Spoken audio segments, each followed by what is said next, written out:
7 decades ago, the first television adaptation of Superman arrived. Now, it's time to rocket back to the 1952 to 1958 series Adventures of Superman, starring George Reeves. In this rewatch podcast, my guests and I break down each episode, from its black and white crime drama beginnings to the kid-friendly color seasons, as we celebrate one of the most underrated Man of Steel depictions of all time.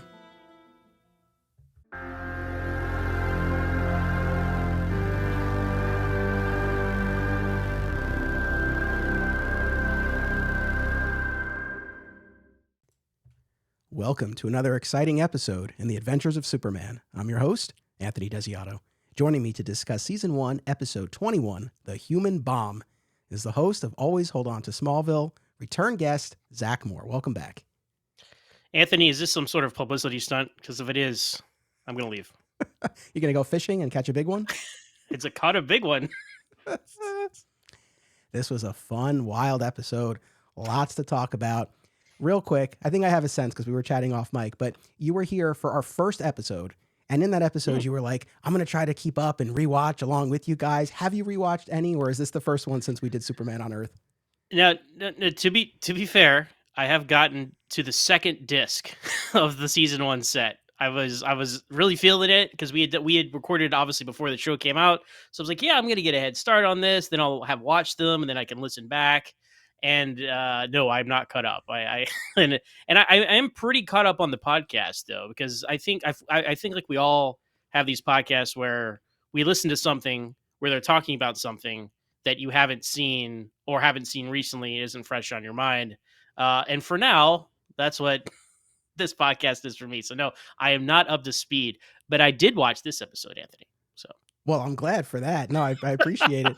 But no, I totally get what you're saying. Honestly, when I listen to your show, I'm not rewatching Smallville, but I mean, my God, if there's any show that you don't need to rewatch. Yes. Not that I remember every beat, but as you guys are talking about stuff, it immediately clicks back in. So yeah. So I totally get that. Well, but disc 2 though, that's solid. But I'm happy to have you here for this one. We wanted to have you back on, and I think I suggested this one in particular because I know it's fun. I know we'll have a good time talking about it. Just to give a quick rundown, Season 1, Episode 21. We're nearing the end here. This was February 6, 1953, written by Richard Fielding, directed by Lee Sholem. Here's my synopsis. A notorious gambler, Bet a Million Butler, wagers that he can control Superman for a half hour. Strapped with dynamite, he handcuffs himself to Lois on the ledge of the Daily Planet building in order to force Superman to stand down while a robbery is being committed. And that's the human bomb. So that is. When you were on the first time, we talked about sort of your history with the show, your experience with Adventures of Superman. So, I mean, let's just dive into this one. What were your overall impressions of this episode? You know, when you would kind of give me a short list of like, hey, here's some maybe options coming up. Maybe you want to do this one. And this one stuck out to me because I do recall it from watching it when I bought the DVDs back in the day when I was going through those DVDs. It just I remember it. Maybe it's unique. I don't know. I did feel like it had a different vibe to it than what you think of your standard Adventures of Superman episode. Just even the fact that it starts for 5 minutes, literally the first 5 minutes of the episode is just these two guys talking, two characters of the week, not a main cast member in sight, just talking about, hey, what if you had the powers of Superman? Hey, what if you could control Superman? And there's no music, there's no rising stakes. I don't even know if there's any cuts. I feel like it's just a one solid take of these two guys sitting in two chairs. And so that immediately that started me off like, oh, well, this is a little different. Yes, yeah, I agree. The pacing is interesting because you have this very long opening scene. And then from there, not unlike the last episode we talked about, The Riddle of the Chinese Jade, where I likened it to an episode of 24. I felt like I was in Jack Bauer mode.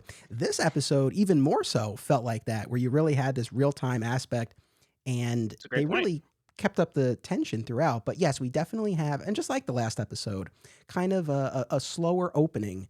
And then, once they hit the ground running, they really don't let up. And I agree about the lack of music. I noted that specifically in one of the later scenes when Butler goes to the Daily Planet and he reveals the dynamite. you would expect some sort of like dun dun dun music, and there's nothing. Do you like that? Do you feel like it gives it kind of a weird feel, or is it off putting in some way? The lack of You know, music. I love soundtracks, movie scores, right? Television scores, like any music accompaniment to anything. But sometimes it's not only is the music great, it's about when to not use music. It's not just the music you pick, it's when you pick not to use music is what I'm trying to say. And that can be very effective sometimes. I don't think this is one of those cases. I think they just didn't have any they didn't have any music. I'm trying to, and obviously you're up to speed on the show. You've been watching every episode. Is there a lot of incidental music, or is it usually just silence and then da da da da da da da da da da da da da da? Like, do they just play the Superman theme? Like, is there a lot of incidental music in other episodes? You know, it's funny. I probably should know this, but as I was watching this and as you're asking the question, I'm like, you know what? Now I'm wondering. I feel like I don't think there's a ton, but I feel like there's something. I don't know. I feel like this might be somewhat of an outlier, but at the same time, yeah, it's not like music throughout the episodes. So Hmm. again, I think this might be a little bit of an extreme, but I don't know. I'd actually now have to kind of go back and pay Because closer you know, attention to that. I'm just trying to think of episodes like the one they go to that like Lois's hometown. It's all like abandoned or something. Like I feel like there's probably spooky music to set the tone. I would assume, I couldn't tell you, but it is odd, and especially to me, and not to jump too far ahead, but like when Jimmy's out there fighting the guy, there's not only is there no music, there's no sound or anything. It's like very strange. Like when you think the thing should be escalating, you expect, like you said, that dynamite reveal, guy on a roof, right? You expect some sort of escalation in music. I don't know. Maybe that is just because I'm not a student of 1950s television, other than what I watched at Nick and Night in my youth, right? Maybe the Twilight Zone. Now, actually, I say that the Twilight Zone of this same era, a few years later, though, incredible music. Bernard Herrmann, people know him from Alfred Hitchcock movies, composed a lot of score. Like that's a show that used music very effectively. So I know that was a few years later, but it wasn't like some unheard of thing to have to have music playing in your television shows. So yes, it was. It was just it set a strange tone. In addition to the strange pacing, there's a 1-2 punch there. Yes, I'll be generous and say it lent itself to maybe an eerie feel to it, right? Mm. As he's revealing himself to Lois, it again, it definitely maybe it would have been too on the nose had we had that Da, music to da, da. punctuate it. Yeah. So I'm gonna whether I suspect it might have just been born out of necessity, a lack of a lack Yeah, of pieces to work with. But I'm gonna say maybe it was a choice, and they were trying to help contribute to the tone of the episode. We'll we'll go go with with that. that. I'll go with that. I'll say overall, this is for me a standout of season one, a very fun episode, but with some really, really big leaps in logic that require more of a suspension of disbelief than they probably should. But while you might expect that to sort of undercut my enjoyment of the episode, for whatever reason, it just lends more to the charm for me, and I just come away with a pretty positive feeling of this episode, even though there are things that just big picture, Butler's plan, and we'll go scene by scene and all of that, but like I laid out in the synopsis, this idea that he wants to control Superman, and he's going to strap dynamite to his chest, handcuff himself to Lois, and take them out on the ledge of the Daily Planet building to force Superman to let this crime happen. I don't know if you're a Modern Family fan, but there's a classic scene or line in one of the early episodes where the Dunphy family is out in the woods and the car starts rolling backwards, and Phil, the husband and father, he jumps on the roof of the car as it's rolling backwards. And Claire has the great line, "What's the plan, Phil?" And that's kind of like what I feel like with this guy. He has a line at one point where I think maybe one of them says, like, he'll go to jail for this. And he's like, probably. He's like, probably. Yeah, I guess what abduction, for one, attempted murder, dynamite. He's got good lawyers though. He's $1 million baby better guy, whatever his name is. So he'll get off with a slap on the wrist probably. Yeah, I suppose. And then, of course, there's the Jimmy of it all, which we'll get into, which is Oh, that was wild, bizarre. Yeah. wild. But you know what I think the biggest suspension of disbelief was for me, and I think you'll appreciate this? Mhm. In what world does the editor in chief of a major metropolitan newspaper not know the difference between imply and infer. Because Perry says it twice in that scene with Jimmy. Are you inferring? Are you inferring Clark can do something I can? Are you inferring Superman can do something I can? Not inferring it. You're inferring it. Jimmy's implying it. Oh, it drove me nuts. Good call. That got over my head. So the legal writing teacher in me there it is. got up in arms over that. I mix up words all the time, so I would have made that mistake myself. So. Fair enough. I guess we'll let it slide. Had it been anyone else, I don't think it would have bumped me as much. But coming from Perry, I expect a little more. Not this Lois, but Lois Lane in some versions is notoriously a terrible speller. So we're supposed to believe that the best journalist in the world can't spell. How many F's in catastrophic? Come on. Anyway. Very true. Shall we do a little guest star rundown real quick? Oh, yes.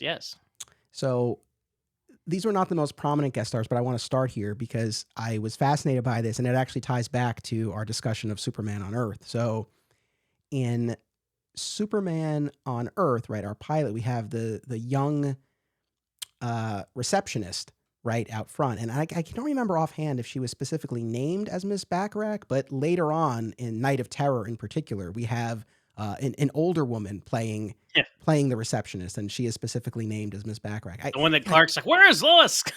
Yes. And the older Miss Bacharach, she's in this episode for a fleeting moment in the background, in the scene where Butler goes to the planet and he's talking to the young receptionist and he's asking for Lois. At the end of the scene, she just walks by for a second in the background, but she is there. Interesting. Okay. Yeah. Wait, why not just make her the receptionist again? I don't know.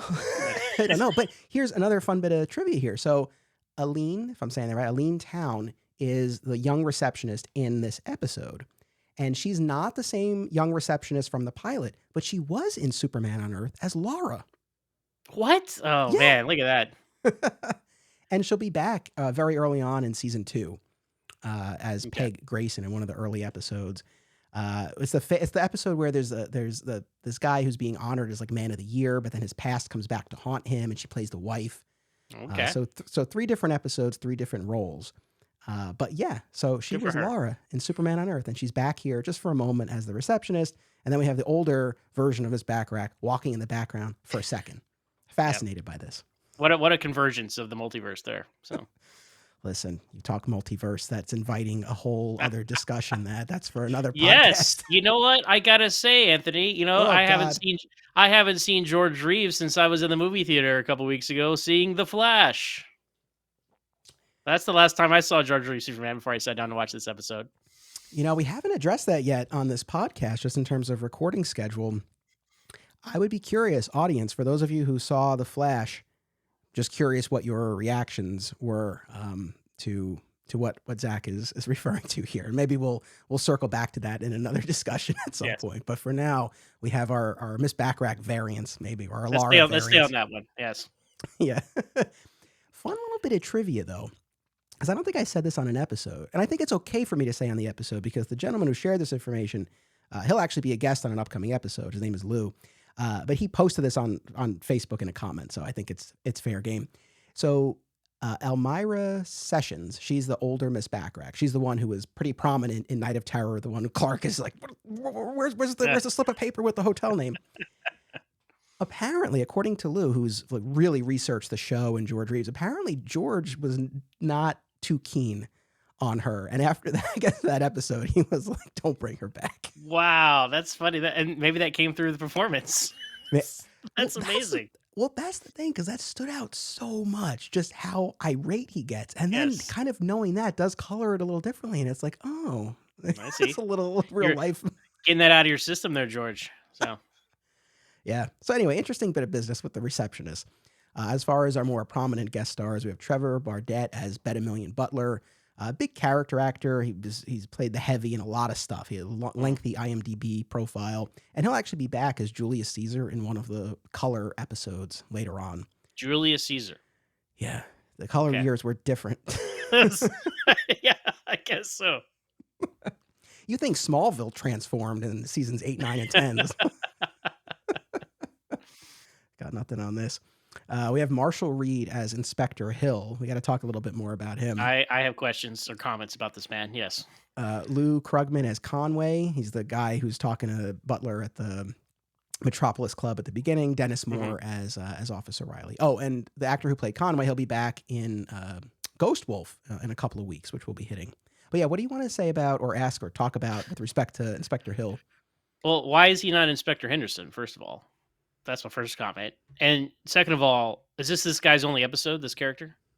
Yes, I believe That is amazing. That is so of this show to have these characters show up. I did look him up. I'd have to double check, but I believe this was his only outing. So, very interesting backstory here. So Robert Shane, who played Inspector Henderson was a regular, not in every episode, but he was typically when we have the police represented as Inspector Henderson. Exactly. It's like, what's going on with Hill for this one episode? So this was an instance where the actor Robert Shane was subpoenaed and called in to testify before the House Un-American Activities Committee. He was blacklisted. I think I remember learning this about him at some point. So, okay. Wow. So I'm going to take a page out of your book. You always bring in, when you do your show, you have materials that you reference that can shine some light on what you're talking about. So Superman homepage, shout out to them. They had a great article about Shane in the background. I won't go through everything, but just a couple of pieces here. Because of Shane's membership in the Communist Party, his activity to organize actors, and a vindictive ex-wife who referred his name to the committee, Shane was one of the many targeted by the House Committee on Un-American Activities. And then they have a quote from Phyllis Coates, of course, who played Lois, who said, "Bob at one time had been a card-carrying communist. One morning, George and I were going down to the set, and we could see Bob in the distance with two guys on either side of him. George said, 'That's the heat.' And sure enough, it was two FBI agents." That's the yell of that. That's the heat. And then the last piece here, like many actors and friends, Shane was placed on the infamous blacklist, effectively eliminating them from work. And on 2 occasions, he was subpoenaed and forced to testify. And then, so later on, Kellogg's, who sponsored Adventures of Superman, was not tolerant and wanted Shane removed from the cast. It was producer Robert Maxwell, as well as George Reeves and Phyllis Coates, who stood up for Shane, insisting that he be allowed to continue on. Although that damaged his career for years. And Coates said, "We all wrote letters and pleaded, but it took years." So, well, good for allegedly, them for standing that's up why for him, he wasn't here. Yeah, but right, like that's nice to hear that. Yeah. Okay. Well, I thought they were like, well, Henderson doesn't really look like Superman or have that build, so let's just have a different Inspector of the Week. We can plug him in here. He can sit in this chair and look like Superman. Because as soon as, like, I mean, I didn't remember beat for beat, but as soon as they're like, "Hey, come over here," I'm like, "Oh, this guy, he's gonna sit in the chair and he's gonna think that he's the shadow of Superman." I thought it was something like that. I did not know it was such a deep issue, this particular episode. And I don't know if I mentioned this on this podcast yet, but Robert Shane, he goes on to be in the Flash, the 1990 Flash for John Wesley Shipp. He is a newspaper salesman for, I think, like 2 or 3 episodes, which is just one of the first instances of DC legacy casting. Everybody loves this legacy casting that DC Comics does, or live action DC and animation. But just a cool little tidbit there. That's very cool. I know you're a big fan of that show, and that largely remains a blind spot for me. I only recently watched the pilot for our mutual friend Tyler Patrick's podcast, Krypton Yeah, Report. I heard that episode. That was fun. Yeah. It was fun. It was really fun to finally watch that. So if and when I make my way through the rest of it, I'll definitely keep an eye out for Robert Shane. So, shall we go scene by scene through the human bomb? Let's do it. All right. So, of course, I thought of you during this opening scene. I mean, I thought of you the whole way through because I knew we were going to be talking, but this scene in particular, a few interesting things of note, I feel. As like you said, this scene goes on for a while. It's just these two guys at the Metropolis Club. Now, is this the place that Perry White lives? No, that's the press club. Man, the 50s was a different time, man. All these clubs and I know. I think about it all the time, especially when I watch the old Honeymooners episodes and Ralph and Ed, they were part of the Raccoon Lodge. So like these lodges, these clubs, I'm like, hey, these are the things our grandparents did, I guess. I don't know. Well, it's like, it's funny. Every generation has their thing. We podcast. And it's like they went to the lodge. This is just our version of the lodge. Yes, it's good. So these guys are chatting, and Butler's reading the newspaper, and the big headline is about Superman's war on crime. And this was interesting because we talk about this all the time, and of course, the episodes are airing in a different order in which they were shot, but it's always interesting when people know of Superman or don't know of Superman. Like in Riddle of the Chinese Jade in the previous episode, the big bad like had no idea who Superman was when he showed up at the end, and here obviously he's in all the headlines and they're talking Yeah. about him. And I think that the two things that were interesting to me, one was that you actually got, I think, like a fairly interesting conversation about Superman's power, like how much power he has, and how intoxicating that would be. And there's this this whole discussion about he could do whatever he wants. He doesn't bow to authority. And Conway's like, well, but he works with authority. He's like, yeah, but he doesn't have to. I thought, I don't know, it's just like it was an surprisingly deep or interesting conversation on his power, right? Like you don't see a ton of that in this. Yeah, it seems like I don't know if self-aware is the right word, but just an analysis of the character on a level that you don't think they would be doing like that early in the character's life. That's like some 1980s deconstruction of like what Superman means as a symbol in society. Or no, it's just two guys in the 50s talking about, oh yeah, if I had the power of Superman, I'd do all kinds of stuff. It'd be great. Yeah, no, exactly. Right. We're not in Batman v Superman territory. We're Must not there that. be a Superman? That's what they're discussing at the Metropolis Club in 1953. Yeah. Yeah, we're not there yet, but the fact that they were even broaching the subject I thought was pretty cool. Yeah. And then Butler just goes on this whole this whole track about being able to control Superman. And of course, that makes me think of Lex Luthor from Oh, Smallville and the yes, of orb. season 7. Oh my gosh, yeah. And Yeah. I was expecting Bet a Million Butler to bust out the Veritas The Journal, or at video least the orb. cliff notes of the Veritas Journal. Think I just read the cliff notes of the Veritas Journal. What are you talking about, Lex? No, that's a good call. Well, I guess Jarrell's meaning of control meant taking away my powers. As much as Yeah. we love season 8, and we were on, you were on my podcast when you talked about Odyssey. That was their like retcon out of that. I'm like, that was disappointing. But I guess when you have no Lex to control Clark, you have to change the meaning of that. But yeah, control. That's a having to hear him talk about his like he could be more powerful than any dictator or president or emperor. Like he goes on this megalomaniac rant here. It's like, dude, all you did was keep him from going to, or you thought keep him from stopping a museum robbery for 30 minutes. That is not like being the dictator of the world that you were talking about there. But Yes. No, it just made me think of Smallville. And for anyone not familiar with Smallville, I won't recap I the guess, whole thing, but there's a yeah, whole bit I guess towards we the should end add of a little context. Sorry. Yeah. there's a whole bit towards the end of season 7 where Lex is in pursuit of the ability to control the Traveler, who of course we know to be Clark Kent. And for the audience, and I think the writers, there was a very big question about what it meant to control. And as we're watching those late season 7 episodes, it really seems like it would be some sort of mind control, some sort of puppetry, something like that. Yeah. And spoiler alert, when we get to the beginning of season 8, we find out that, as you said, Jor-El's meaning of control meant taking away Clark's powers. That was how he would be controlled. So here we get a much more literal, to some extent, I suppose, Hmm. or more, I don't know, smaller scale, more specific, but more tangible. At least this was a very specific plan here. Yeah, that's true. Give him credit for that. When Butler is monologuing about how what it would feel like to just, even better than having the power would be controlling the person with the power. It's like, would it? But all right, anyway, I know. I disagree. I would rather have the power. Yeah. his look, his demeanor. Is this, do you just chalk it up to an acting choice, or is he reading off a cue card? Because that was really what it looked like. Oh no. Maybe. I just thought he was just staring off into like, yes, yes, like one of those things. I did not consider he might have been pulling a Marlon Brando and just reading a cue card, but very possible. It's possible. But I'll be generous and say that even if he were reading off a cue card, he put enough of a spin on it where you could read it exactly the way you did, where it's like, no, he was just, has like this crazed look over him Yeah. as he's not Being even looking at possessed the by guy he's this thought talking of to. control. Not even, he's having a conversation with himself at that point. He's not even Yeah. talking to his buddy there. So, but then he bets him what, $100,000 or $10,000 or $100,000 at 1950s money. that's insanity. I don't know how much that'd be today. We're not going to do the math, but it's got to be like $2 million today. or something. Yeah, that's. I mean, look, these guys are spending their days at the Metropolis Club. They must be pretty well Yep. off. But it's even crazier when you think about the fact that again, we know where Butler's going here, and he's on a road to imprisonment. There's really no way out for him. So even if it's really, and the money's really nothing to him. It's really just. As we learn when we get his full bet a million Butler name, it's like this guy just bets on anything. So it's like I don't Yeah. think that even matters. It's all about the thrill for him. Yeah. Exactly. It's the thrill chasing it.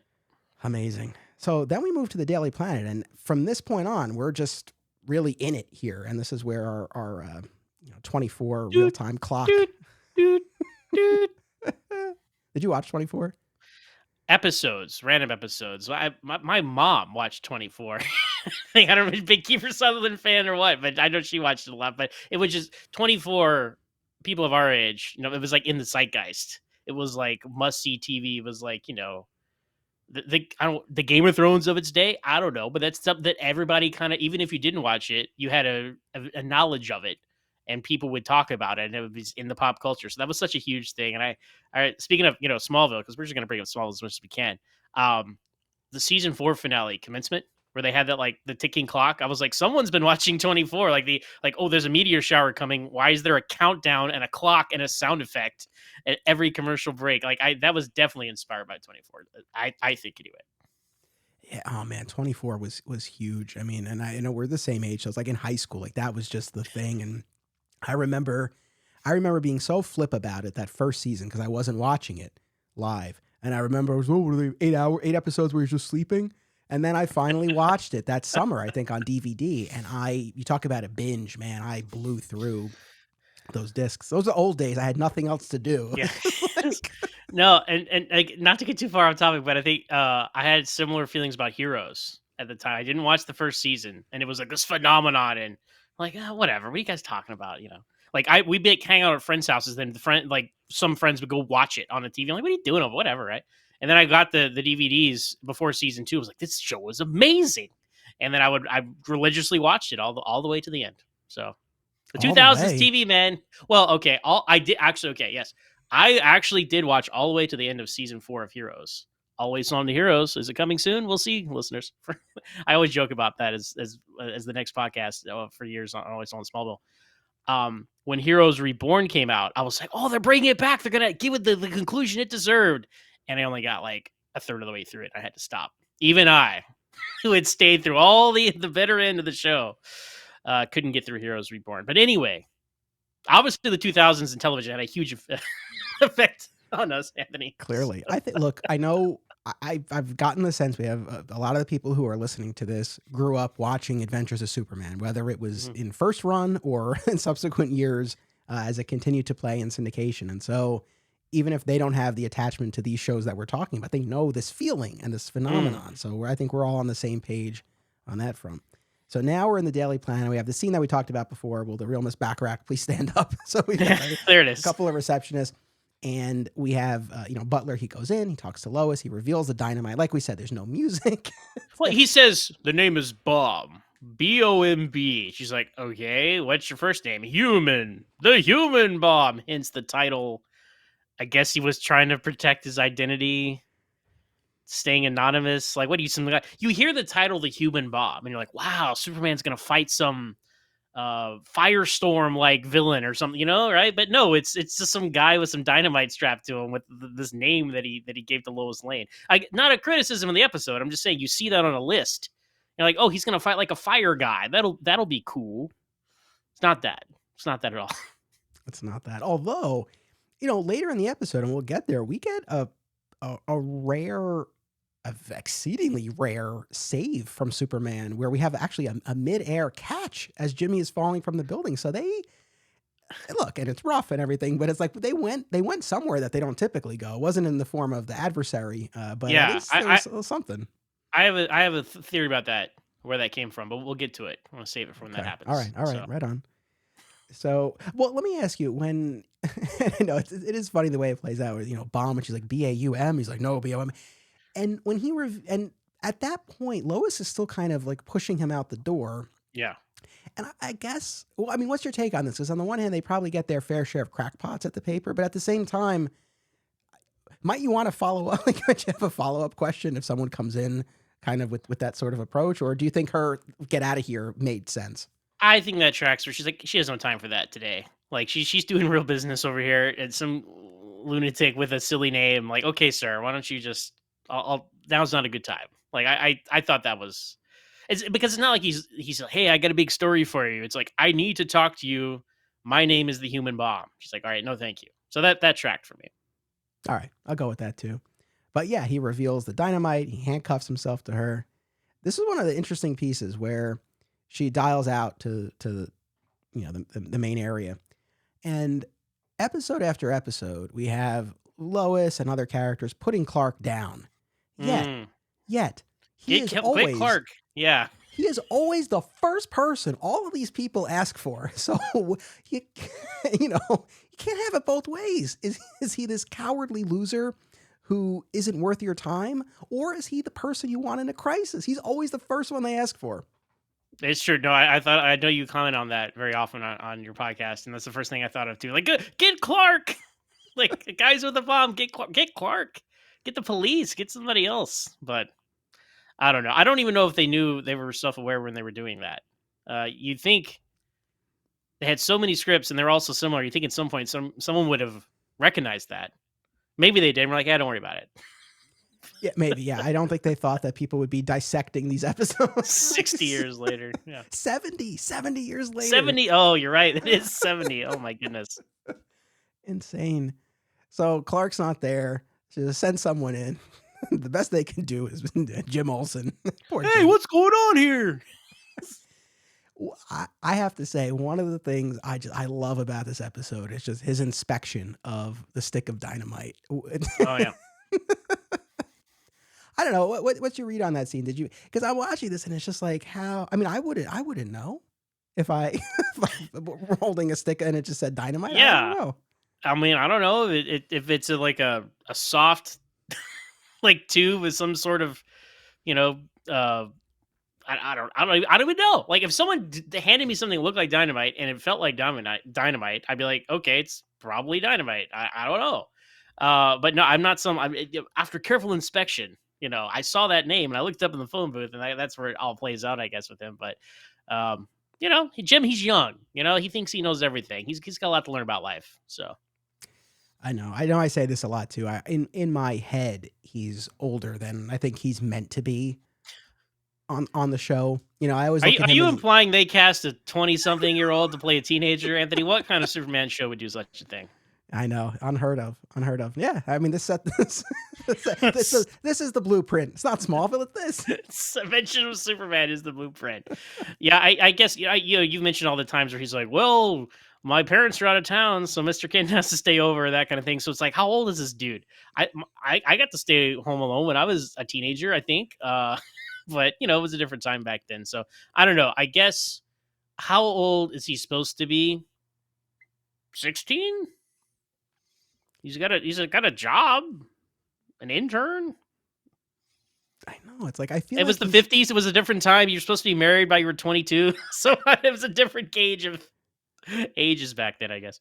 I know. That is very true. Yeah. I mean, I guess in my mind, he's at least late teens, if not early 20s. But yeah, maybe he is meant to be even younger. Right? I always have to check myself. And it's like, all right, so like cut the kid some slack. Yeah. It's a little boy. He's, the youngest looking Jimmy, and we're all over the place here in this conversation.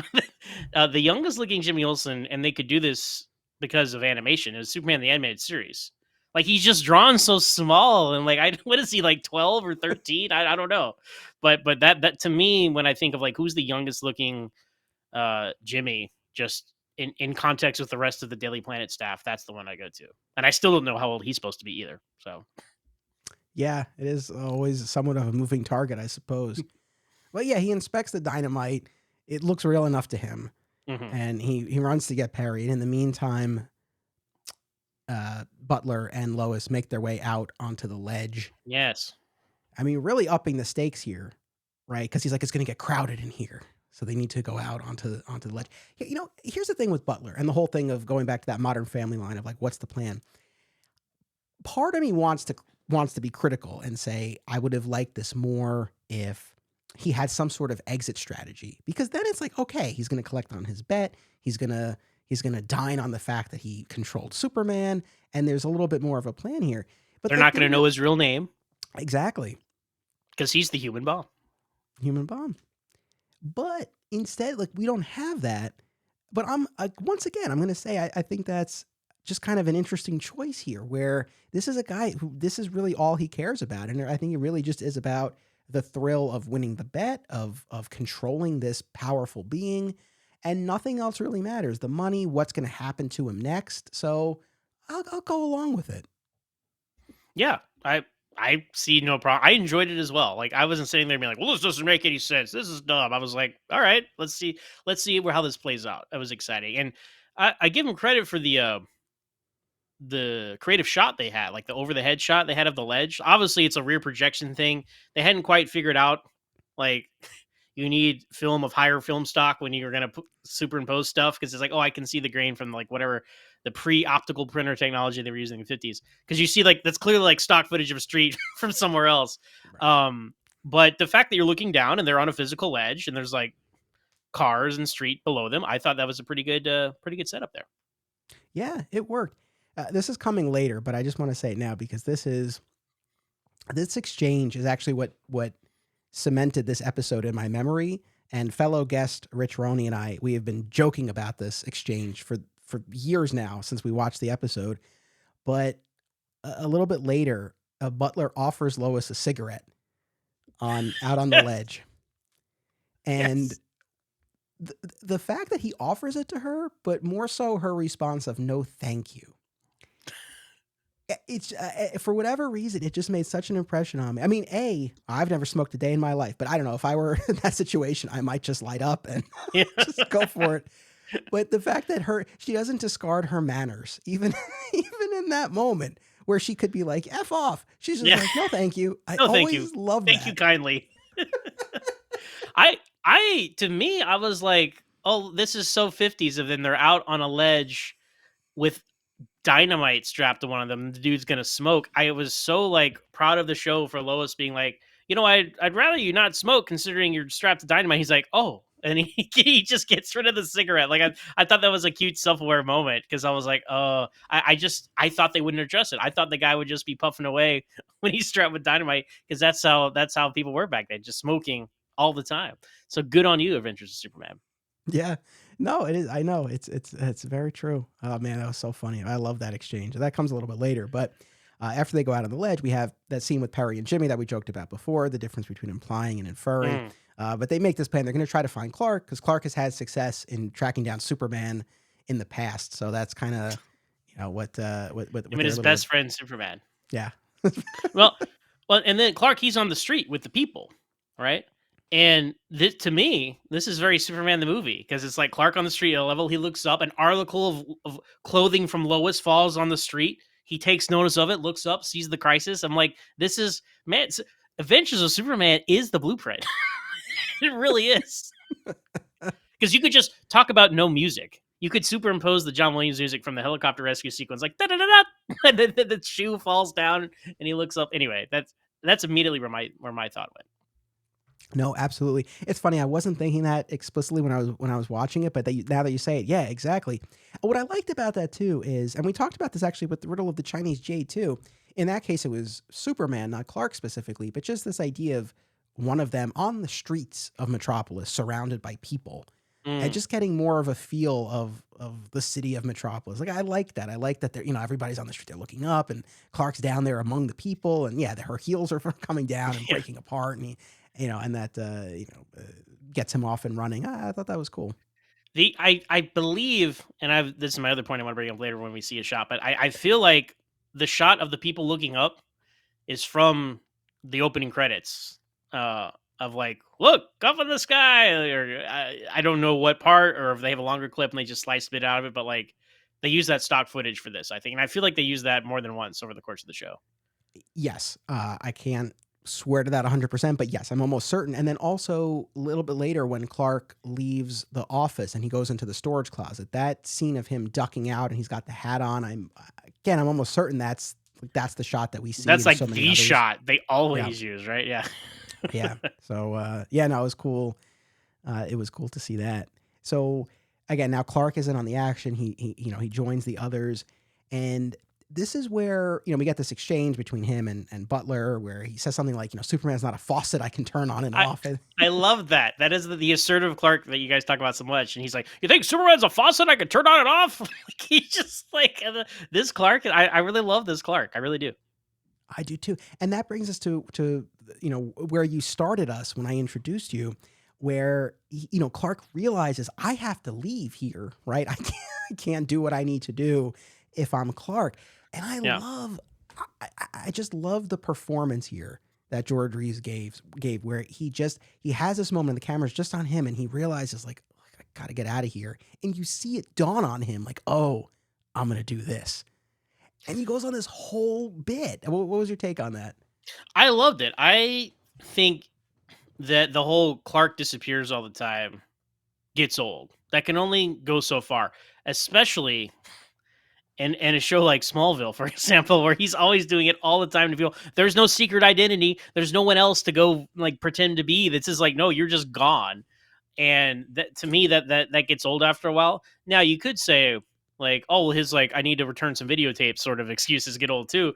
But like to have him actually think something out is very impressive and lets you buy into this suspension of disbelief that like people don't immediately think he's Superman all the time, because this was a good.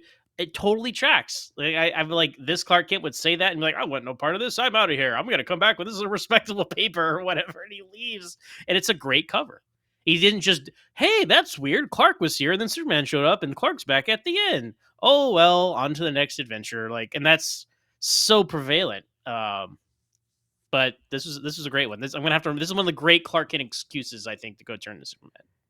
It really was, right? I love this was such a great bit where he's just like, oh, he accuses them of staging all of this as a publicity stunt to generate a headline. And he doesn't even let them get a word in. It's like he's like, I can't believe this. I have to leave.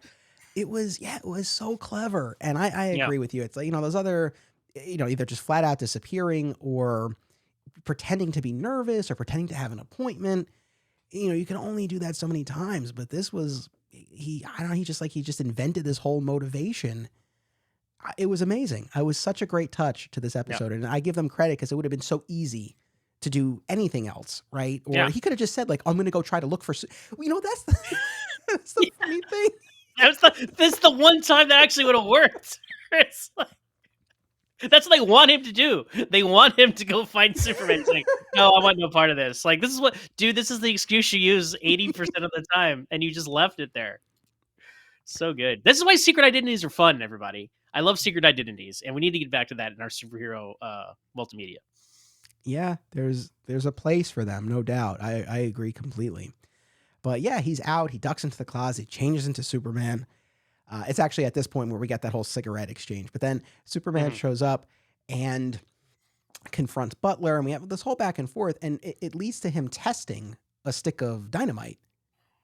Which, again, as far as special effects go, we didn't really typically see, not that this was terribly involved, but sort of him flying up, and you see the hand, and you see the stick of dynamite, and I appreciated what they were going for. It gets the point across. It's very brief. It's very cheap, but it gets the point across.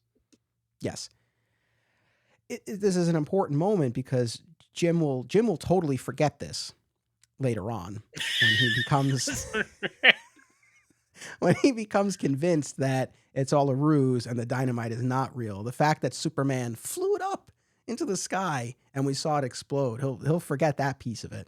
But very memorable part of the episode, but not so much for little Jim. No. What's funny is, again, we always talk about how tough both Clark and Superman are on this show. And when he's standing on that ledge with Butler, it's like, he just wants to punch him. This Superman just wants to slug him. Throw him off. But he can't. And this is when, again, Butler lays out everything, the whole thing about how I'm going to control you for 30 minutes. There's going to be this robbery. The item will be returned, but it's about you letting it happen. Maybe that's why he thought he was going to get away with all of this. He's like, well, the item will be returned. Yeah, no harm, no foul, right? Nobody died. Nothing got permanently stolen. We just had a little fun. But then this leads to, I think, after the cigarette, my other my number 2 moment from the episode where Superman turns to leave. Bo's, where are you going? He's like, makes me nervous to see Miss Lane out here. That in and of itself, amazing. But her delivery of it makes you nervous was amazing. Phyllis Coates for the win. So good. I love that. It makes me nervous. I can't stand out here. These are great excuses. Superman and Clark, man, he's on point with the excuses today because he's like, well, I have to get out of this line of sight so I can do this whole desk lamp ruse he's about to do. And that's his like, I can't stomach the sight of this. I'm going to be inside. Don't worry. You'll see me. Yeah, it's so funny. And so he sets up exactly what you're describing with the lamp and the chair. And that other Inspector Hill? Inspector Hill. Inspector Hill. He did give Inspector Hill some mouth early. He's like, quiet, Inspector. Yeah. I was thinking, you're not Henderson. I don't need to listen to you. I don't know who you are. I'll tell you, he would say the same thing or worse to Henderson himself. I guess so. Yeah. Always bossing these guys around. But yeah, he makes Hill sit in the chair and he puts his jacket around his shoulders to mimic the cape. Of course, has to take the cigarette out of his mouth. The best part, Superman doesn't smoke, so he takes the cigarette out and throws it away. It's such a small little thing, but just so enjoyable. Like it's just those little details. Yeah, and then it looked like the silhouette was like animation. You know, like a drawn. I don't know if you guys know this, but you know the first time you see Batman in Batman '89, like when he's on the roof, that's a animation. Oh, I didn't know that. That's not a stunt double. That is, and if you once you watch it, knowing it, you'll never unsee it because you see this shadow. And I think when I was a kid, I was like, is that like his shadow? I'm like, oh no, that's supposed to be Batman. And it's a hand-drawn little animation that comes across the roof. The first shot of Batman '89 where you see Batman. Same deal here. This is not a shadow of George Reeves in a chair. This is literally someone drew like a black, profile. It's actually a whole art form. Like, what's that called? The scissors and the. You might know what I'm talking about out there? I don't know. Yeah, I'm drawing a blank, but I know what you're saying. We had a guest on the talk show I used to work on that came and did that for everybody. I still have one of myself that I gave to my mom. I don't have one of myself sitting in my office that I look at. But anyway, there's an entire, and I'm sure as soon as we hang up here, I'll remember what it is. But it's a whole art form where you cut out a little silhouette. Maybe it's that. I don't know. But anyway, someone drew that. That was my whole point with that tangent. So very cool. Very cool. Yeah, I mean, this takes. We're in this office for a little bit here as they're setting all of this up. And of course, we're 50 minutes into this and we haven't yet said the most classic, iconic line from this entire episode. No comment until the time limit is up. And that's how he's going to get away with this. But between having the Inspector Hill, sit in for him, but then this recording of his voice saying no comment until the time limit is up. So no matter what Butler asks him, that's what's going to play on the tape recorder that he has Jim set up, right? And that'll be enough to throw Butler off. Yeah, what did you make of this whole ruse that Superman goes through? The silhouette is clever.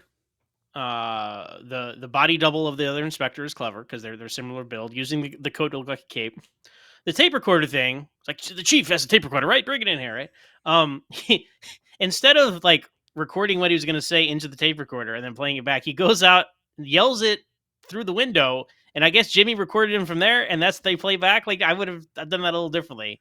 It was the 50s. Tape recorders were new technology. I'm sure they didn't understand how it worked yet. It's like computers in the 80s. We just didn't understand. So it was magic to them. So it was like, we recorded it, and now we're going to play it back, and it's going to sound great. And that guy is going to think that's Superman saying that to him every time he says something. And it's weird. He seems so pleased. Do they play it back? I thought it was going to like, most people have seen Speed, you know what I'm talking about? Or like they record the same 10 seconds of the people on the bus, and the woman keeps dropping her purse, and that's the clue to the villain that it's a record. Anyway, I'm getting all off the rails here. But my point is, I thought there was going to be something where he was like, okay, this is getting a little old and suspicious. Maybe that's not really Superman over there. And Perry almost screws up the whole thing because he doesn't know how to use his own tape recorder. So that's as close as we got to the technology betraying them, is my point there. Yes. Yeah. Very true. Yeah. A fun little bit of business with Perry and Jim there, but I can't rewind it. Oh my God. You gotta trust it's like the young people programming the VCR, back in the day. people of our generation. Today, I guess I don't know what it would be, but that was the whole thing. Learning how to unmute yourself on a Zoom, I guess. Can you guys hear me? No. that is the perfect analogy for us. It was our grandparents and the VCR flashing 12. Today, it's people like talking on Zoom. We all guys. It has been 3+ years since we all became this social distancing society. We've been using video calls. I mean, as podcasters, we were ahead of the game. We were using this stuff before the everyday person was, but there is no excuse now for people. I just, when you're in work situations and people jump onto Teams and they're like, oh, what's going on? I can't hear. I'm like, come on, y'all. This is not your first rodeo with this, but that's rant over.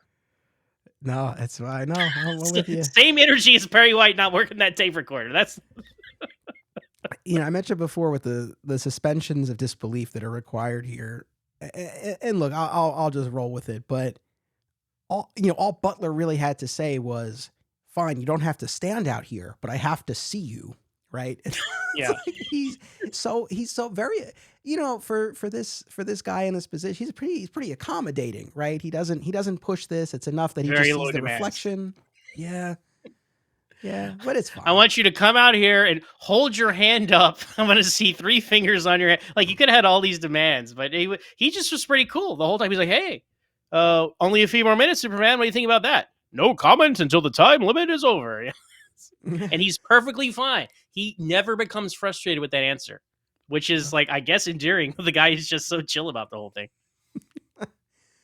Yeah, maybe because I know I'm looking for I'm looking for something that's not really there, but maybe because he is this consummate gambler, and he's always making these wagers, and maybe he is a man of his word, and he just kind of expects that, and maybe that's the experience he's had. It's like you make a deal with someone, and he's not questioning it. I don't know.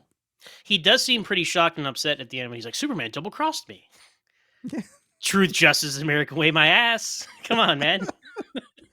I'm going to tell Conway about this when I get back to the club. Sir, you're not going back to the club. To the club. I know we'll get there in a minute, but when Hill, and they cart him off, and Inspector Hill is leaving the Daily Planet office, and he's like, we don't have to pamper him on the way. It's like, oh, they're going to beat this guy on the way.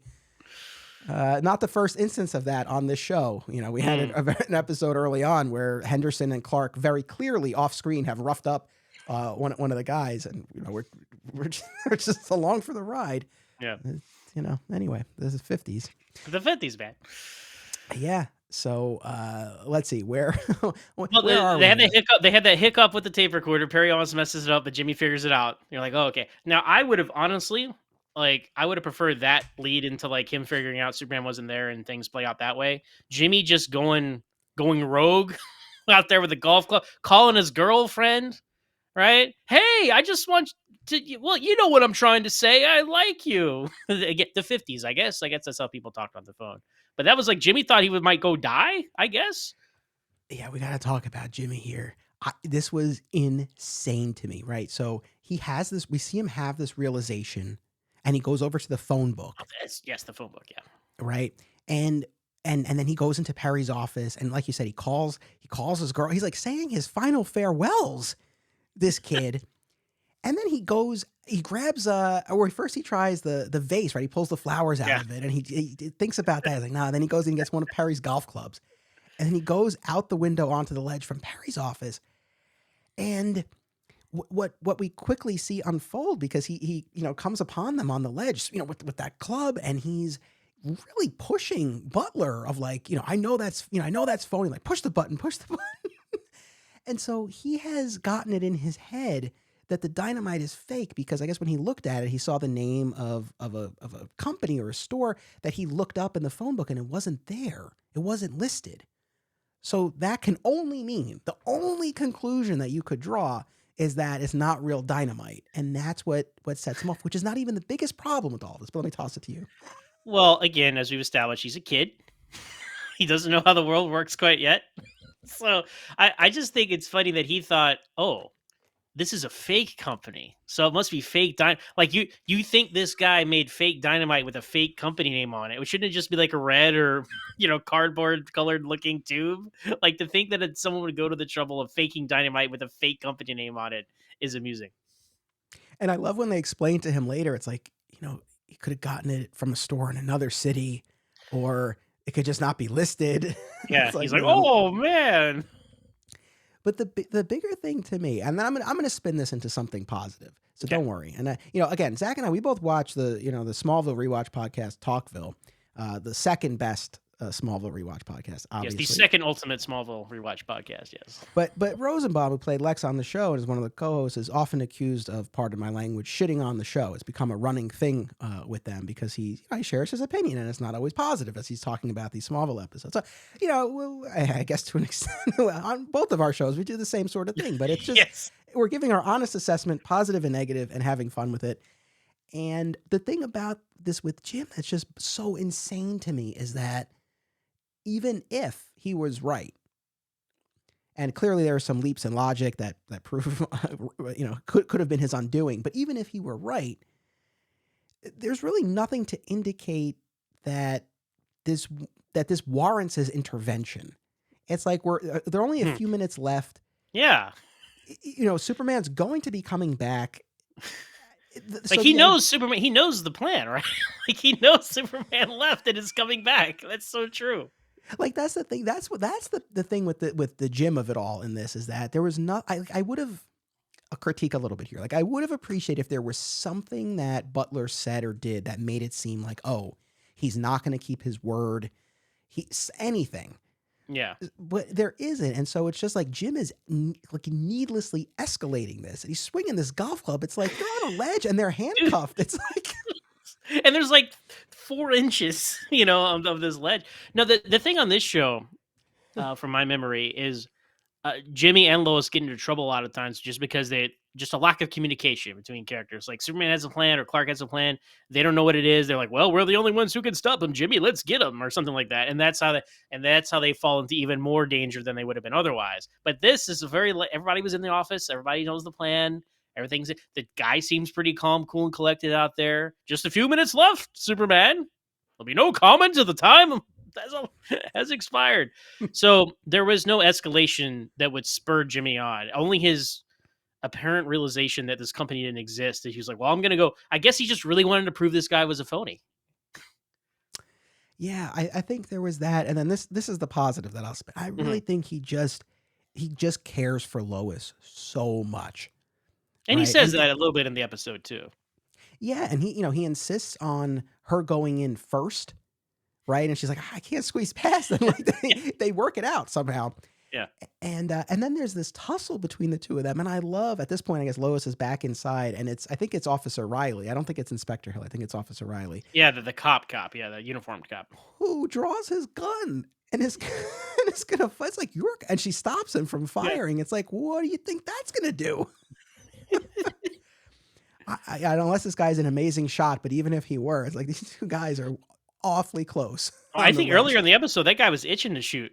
He was like, oh, come on, Inspector, let me out there. Let me have a shot out of him. Not yet. Maybe later, but not yet. It's amazing. But to see them, and again, we keep cutting back to this overhead shot of them with the rear projection street on the ledge, and just to see them grappling, I'm like, God, like, it is kind of stressful because it's such a small ledge. There's no room to operate. And of course, this guy's a little older, but Jimmy's just a little kid. Not surprising that this guy gets the drop on him. Yeah, poor little Jimmy. He's out of diapers, a little while ago. He's a little boy. It's a little boy. It's out there. And then meanwhile, Superman has gone off to stop this museum robbery. And then he makes quick work out of those two goons. But my favorite part is the way he grabs the smaller guy and lifts him up. That was cool. That was impressive, from the collar, and basically gives him a wedgie and just hoists him up. Did you like how he engaged in fisticuffs, Anthony? Yes. Which is your favorite phrase of all. Take a shot, listeners, every time Anthony says George Reese Superman engages in fisticuffs. Yeah, that is my term of choice when I'm talking about Adventures of Superman, clearly. And it's like on Digging for Kryptonite, we only talk about the show every so often, so it's occasional. But here, it's but he does. Every week. He truly it's like, that's truly what he's doing.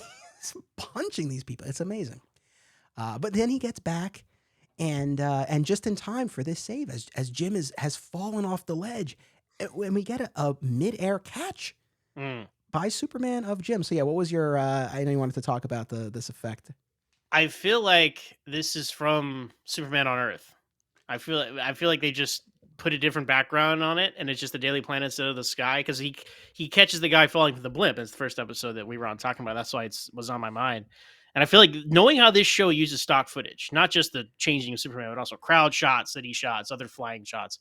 I feel like we're like, well, if with the shots quick enough, we really can't tell who Superman's catching. So let's just use that and move on. It was fun. It got the point across. We understood. Almost very radio play esque. Like, look, Superman caught him. Like, to kind of help sell what happened to you, the crowd watching. So no, I mean, I'm just pointing stuff out. I'm not complaining about it, but I do think that is very likely a recycled special effect from the first episode. That's a good call. I don't know offhand, but I could totally see that being the case. And it's so fast that I could definitely see It is that. literally a second. And to the show's credit, man, does that wind sound effect do so much of the work, right? Because then you're just watching the other characters watching this, and you're just hearing the wind, and it's like, oh, he's flying through the air with you.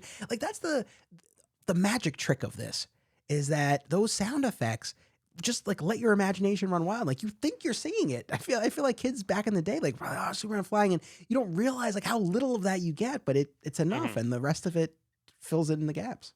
I was rewatching Man of Steel the other day, and in the sequence where Superman first flies, um, he's learning to fly, and you hear the wind, and I'm like, is this like this George Reeves sound effect? Is it? I don't know. Does the wind always sound the same? I don't know, but maybe it's just because I live in this Superman world, obviously. But I feel like did they just take this sound effect and like kind of just put it in there under as a reference? I don't know. I do know Zack Snyder like knows this show because people asked him like, "What do you think of Superman?" He's like, well, "I think of George Reeves standing there on the moon with the American flag." So I know he said that. So he has a knowledge or affinity or some sort of history with the show. And there will always have the debate whether they like CGI'd Christopher Reeve's face on Henry Cavill for 5 seconds when he's flying up the world engine. I think they did.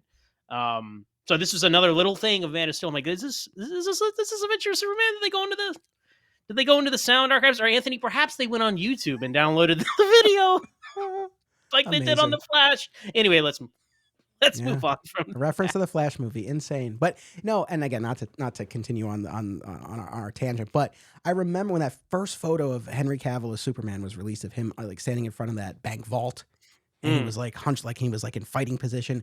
And from the jump, people were like, oh, you look so angry, blah blah blah. But it was very much like that golden age. It had that kind of golden age, like he was ready to engage in fisticuffs. There it is, yes. And but no, like that totally tracks that this was an influence. This show was an influence to some degree for Snyder because you could see that George Reeves totally would have crashed that spy satellite at the end. Oh yeah, no doubt. Yeah, I know. That's again, I love the impatient, confident, authoritative, both Superman and Clark. It's fantastic. 100%. And that's essentially our episode after that save. We have our little wrap up where they cart Butler off. He's not going to be pampered, so who knows what kind of condition this guy will be in when he shows up at the police station. Like, you know who this guy is? It's Betting Butler. Like it's like, oh, that guy. Sure, it must be a name that people know. So that's why he used the alias of the Human Bomb. Yeah, I guess. I suppose. And then, of course, we also now get that we've gotten the explanation about how Jim was, led astray in his logic there as he was trying to piece all this together. And then Clark shows up, and it's the typical or kind of classic button of like, where were you? And he's like, I went off fishing and I caught a big one. I am not getting a lot of mileage out of these little buttons at the end of these episodes. I feel like they have not worked out the formula yet. Like Jimmy is a fish and you caught, is this what you're referencing? Like, dude, if you're going to do a pun, it's got to make sense. Come on, Clark. And at least they didn't accuse him of being Superman this time. Yeah, as they do very often. But I do like how when he came back in, though, he was still on the whole, like, well, I'm glad you guys gave up on that publicity stunt.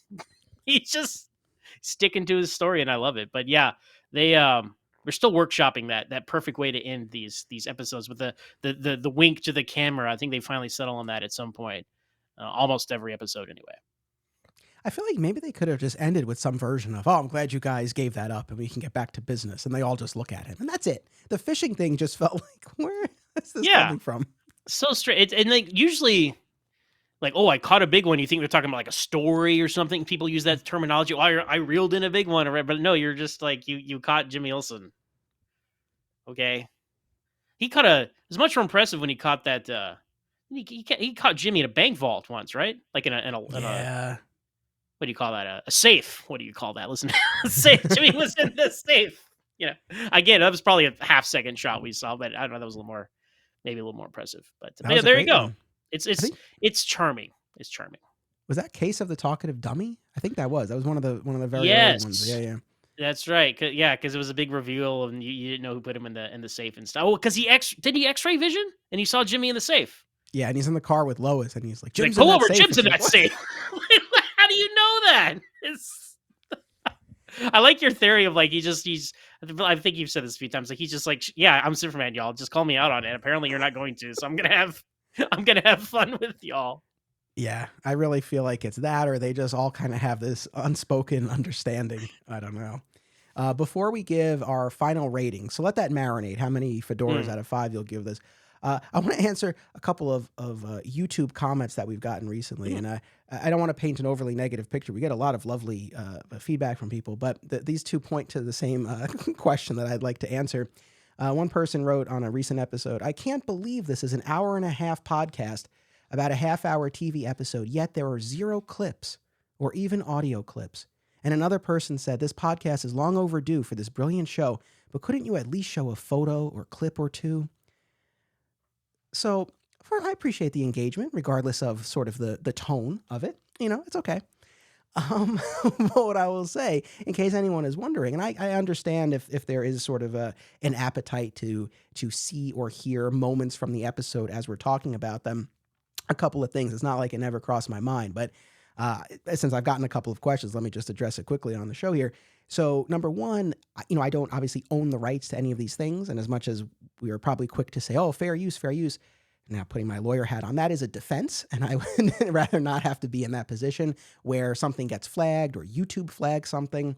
So there's that aspect of it. And again, I know tons of shows do it, but I'd rather not have a problem that I then have to re-edit episodes or things like that.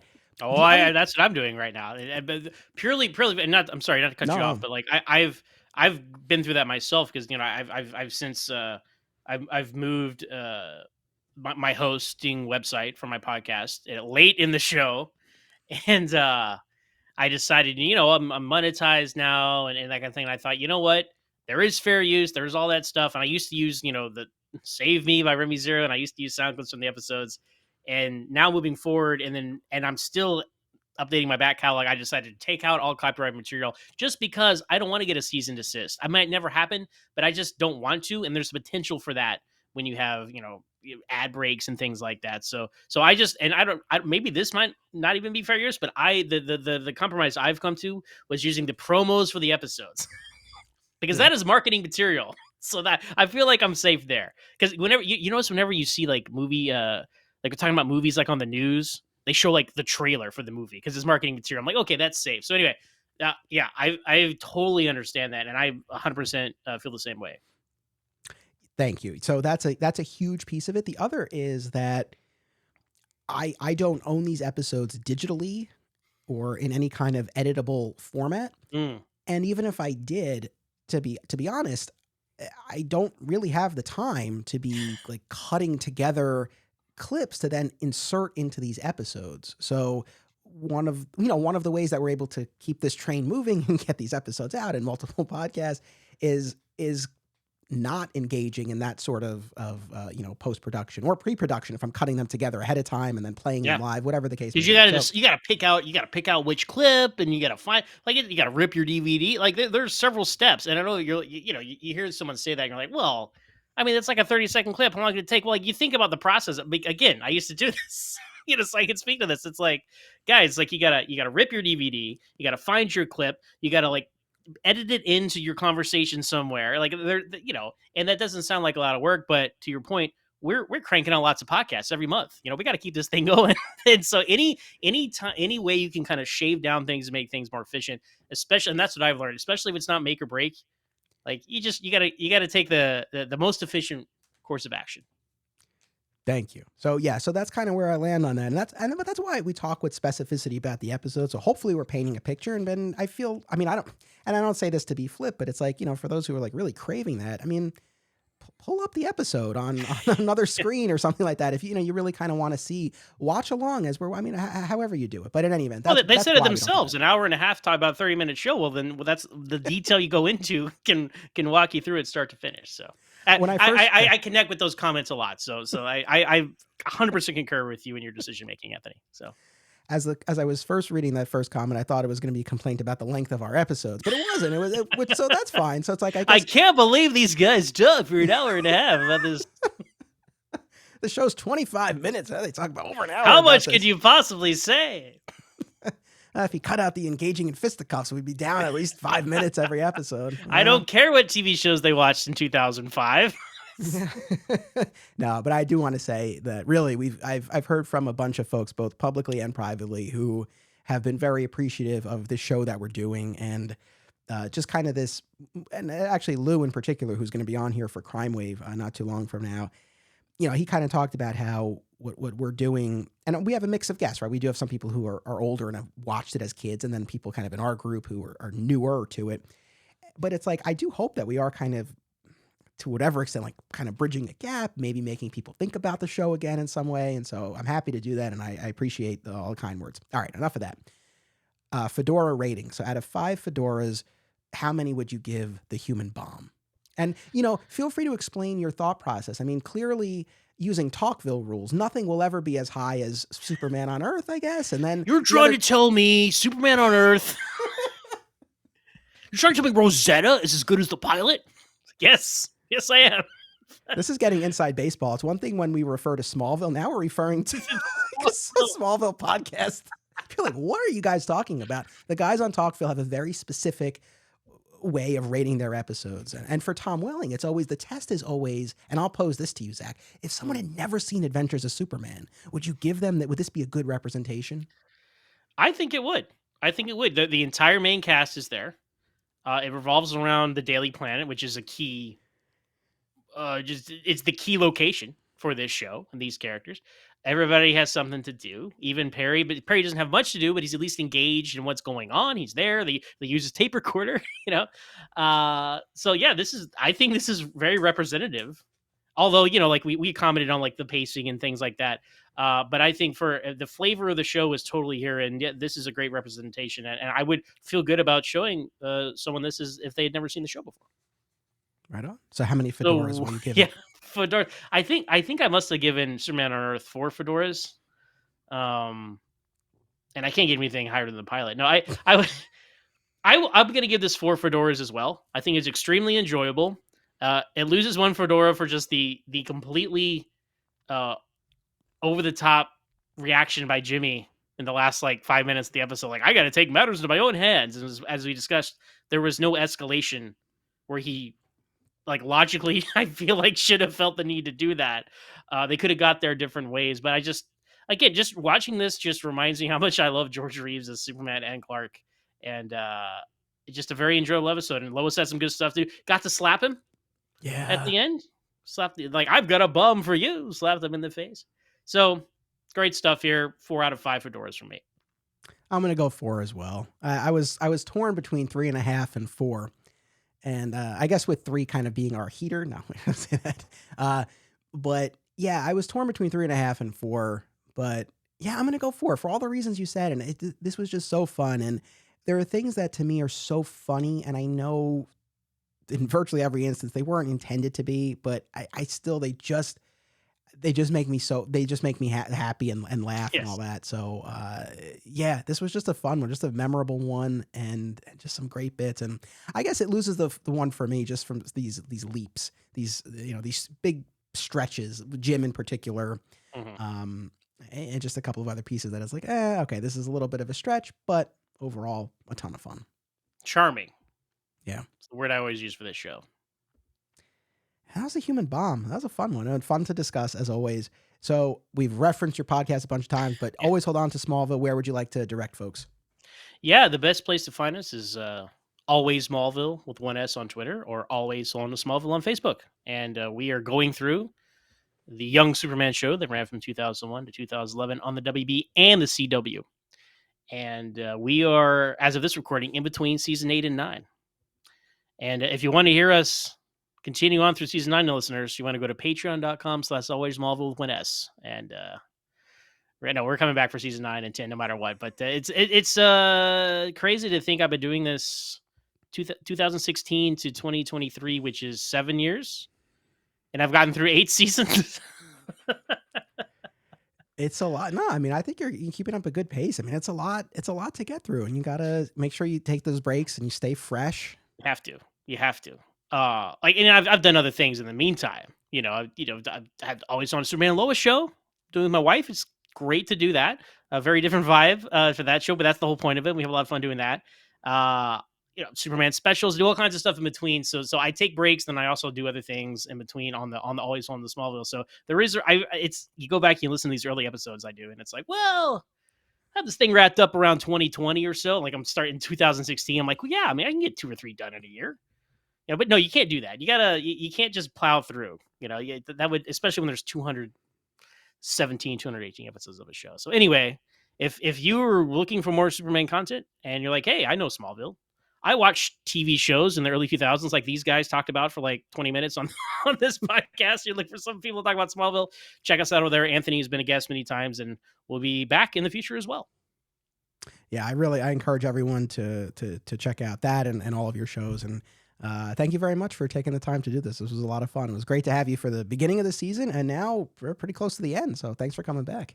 Absolutely. And, to reiterate the positive feedback you've been getting about this show, it's a great revisitation of a show that, because it's not available readily. I mean, you can find it, right? But like it's kind of fallen out of a lot of public consciousness. And this is a great way to revisit it and delight for me who has all of the episodes, but there's a lot I haven't watched. I'm really looking forward to when you guys get a little further in the show. I'll watch a lot of Superman content that I've never seen before. Right on. Well, thank you, Zach. Thank you, audience. Always appreciate you tuning in. Make sure you come back in 2 weeks. Rich Roney will be back for his 3rd appearance of the season, and we'll be doing Czar of the Underworld. That's a fun one. I think we're going to have a really good time with that, so make sure you come back for that. Adventures await. This show is part of the Flat Squirrel Podcast Network, home to Digging for Kryptonite, another exciting episode in the adventures of Superman, Summoning the Zords, and My Comic Shop History, available wherever you get your podcasts. Be sure to subscribe and leave a review today. Sign up at patreon.com/Anthony Desiato for additional content. Thank you all.